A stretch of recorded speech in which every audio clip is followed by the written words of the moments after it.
Ilai,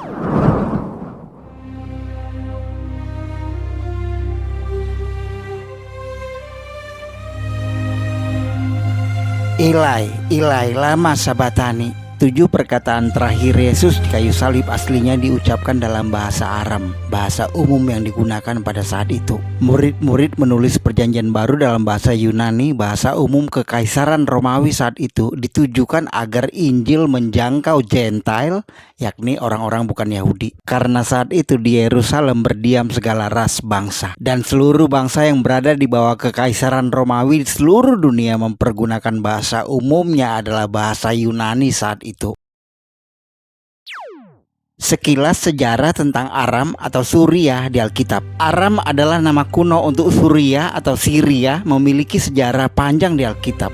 Beberapa di antaranya, setelah banjir Nuh, Sem anak sulung Nuh menjadi bapa Aram yang keturunannya menjadi bangsa yang dikenal sebagai orang Aram. Ribka dan Laban tinggal di Aram. Ribka dan saudara laki-lakinya Laban keduanya tinggal di Aram, dan Yakub kemudian dicatat melarikan diri ke padang Aram. Yakub orang Aram pengembara. Karena Yakub tinggal lama di daerah Aram, ia kemudian disebut orang Aram pengembara. Naaman panglima Aram sakit kista. Elisa menyuruh Naaman panglima Aram mandi 7 kali di sungai Yordan agar sembuh dari penyakit kustanya. Ahab tewas di tangan orang Aram. Di tangan orang Aramlah Raja Ahab yang jahat, suami Isabel, menemui ajalnya. Paulus mengalami pertemuan dengan Yesus di Damaskus, ibu kota Suriah, yang mengubah hidupnya.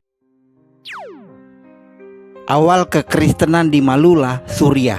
Kamu adalah terang dunia. Kota yang terletak di atas gunung tidak mungkin tersembunyi. Lonceng gereja bergema di lereng berbatu di kota kuno Suriah ini pada minggu pagi yang dingin. Hanya sedikit keluarga yang tersisa mengikuti kebaktian gereja di hari Minggu. Malula adalah salah satu dari sedikit tempat di dunia yang penduduknya masih menggunakan bahasa Aram, bahasa yang digunakan Yesus. Malula, sebuah kota di Suriah, dikenal karena populasi Kristen kuno, yakni komunitas Kristen Ortodoks, Kristen Yunani, dan Katolik Yunani Melkit. Kekristenan di desa Malula tidak bisa terpisahkan dari kaitannya dengan kota kuno Antioquia, di mana kekristenan pertama kali berakar dan bertumbuh. Setelah Stefanus mati dilempari batu di Yerusalem, banyak orang percaya melarikan diri ke Antioquia, membuat terbentuknya komunitas Kristen baru. Mereka tinggal bersama-sama dengan jemaat itu 1 tahun lamanya, sambil mengajar banyak orang.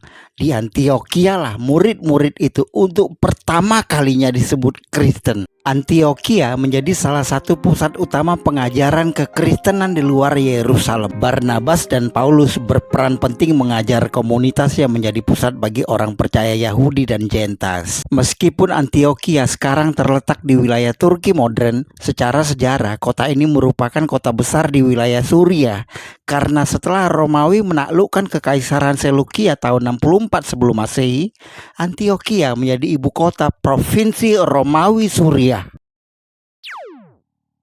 Mengenal kehidupan, tradisi, dan kekristenan di Malula. Identitas Malula yang paling menonjol adalah bahasa lokal yang digunakan penduduknya, yakni dialek bahasa Aram yang sama dengan yang digunakan oleh Yesus dari Nazaret. Sejak abad ke-1 Masehi, agama Kristen telah sampai di kota ini, menyebar dari Antioquia, menjadikan kekristenan kota Malula dan Antioquia memiliki hubungan sangat dekat. Penduduknya selalu memperingati kehidupan, kematian, dan kebangkitan Yesus. Dari generasi ke generasi mereka menjalankan puasa dan berpegang teguh pada tradisi kekristenan mereka. Malula berpenduduk 2000 jiwa. Banyak penduduknya membudidayakan perkebunan anggur dan buah zaitun, meneruskan pekerjaan orang-orang di zaman Yesus. Mereka memiliki gereja dan tempat suci yang didatangi puluhan ribu pengunjung dan peziarah setiap tahunnya. Pada tahun 2007 bahasa Aram mengalami kebangkitan. Untuk melestarikan bahasa Aram, kini pemerintah Suriah telah mendirikan Institut Bahasa Aram